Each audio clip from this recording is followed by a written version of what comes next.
On va parler justement à présent d'une association par les femmes, pour les femmes, une association qui s'appelle Bet Refaela. Stéphanie, vous êtes avec nous, vous êtes chirurgien dentiste, vous êtes responsable de Bet Refaela. C'est un centre d'adaptation donc, qui accompagne des personnes atteintes de cancer dans leur processus de guérison. Racontez-nous un petit peu ce que vous faites au quotidien, puisqu'on est dans l'esprit là de se faire du bien. Racontez-nous ce que vous faites pour les autres. Alors, on est installé à Jérusalem depuis 2021 et notre objectif à Bet Refaela, c'est d'améliorer la qualité de vie des patients qui ont été diagnostiqués d'un cancer. Et donc, comment vous vous y prenez au quotidien? Qu'est-ce que vous leur proposez à ces patients et ces patientes? Alors d'abord, il faut savoir... Alors voilà, nous sommes aussi avec Debbie Cohen qui est infirmière en oncologie à Bet Refaela. Debbie, la parole peut-être à vous justement. Qu'est-ce que vous leur proposez à ces patients pour les accompagner dans ces moments difficiles de la vie? Déjà, on est là pour être avec eux, pour les aider, pour les aider à ce dur parcours. On leur propose en fait, d'abord c'est important de comprendre qu'on vient pas à la place des médecins de l'hôpital et de toute l'équipe médicale de l'hôpital, mais on vient surtout pour aider le patient à comprendre et ce qui lui arrive. Et puis après, on leur propose, en fait, on leur construit après avoir bien connu le patient et toute sa vie en fait, puisqu'on essaye de connaître le patient sous tous ses angles.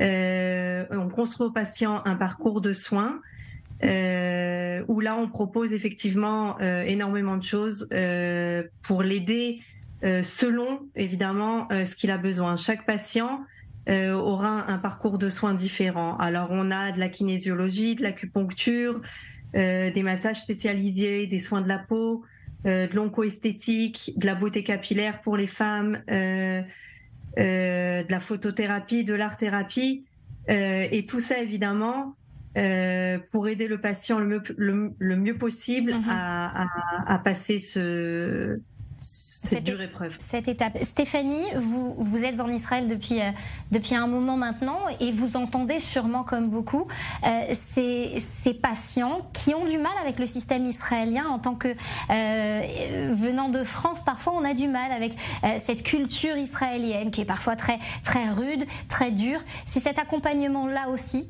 que vous proposez à Bet Refaela? Tout à fait. Déjà, dans la langue maternelle, on a plus de facilité à communiquer, à se faire entendre. Et surtout quand c'est face à une maladie aussi dure, même quand c'est dans notre langue, on perd beaucoup de moyens à l'annonce de la maladie. Et nous, Bet Refaela, il est là à la sortie de l'hôpital, c'est-à-dire dès le début du diagnostic jusqu'à la rémission. Et on accompagne à plusieurs niveaux, c'est-à-dire déjà administratif, faciliter, donner le maximum d'informations, quels sont les droits du patient. Et après, essayer de vraiment, comme l'a dit Debbie, de connaître mieux le patient et du coup de mettre à plat tous ces handicaps qui sont en fait invisibles aux yeux de la société. Et on va donc construire ces thérapies, ces traitements, et qui seront personnalisés. Maintenant, nous, on se doit vis-à-vis de la société, on se doit aussi de prouver leur utilité, de prouver leur intérêt. Donc on fait sans cesse des évaluations. Et au fur et à mesure, on va publier nos évaluations. Et après, on justifiera la nécessité de ces parcours de santé complémentaires.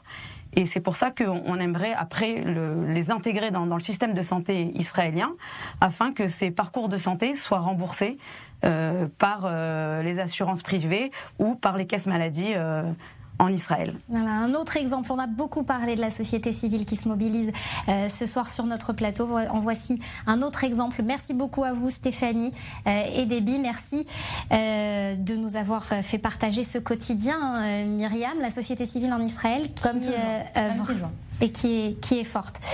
Qui sauve la mise. Exactement. Ouais, non, c'est un peu triste de dire ça par rapport au rôle de l'État, mais elle est forte et c'est l'essentiel.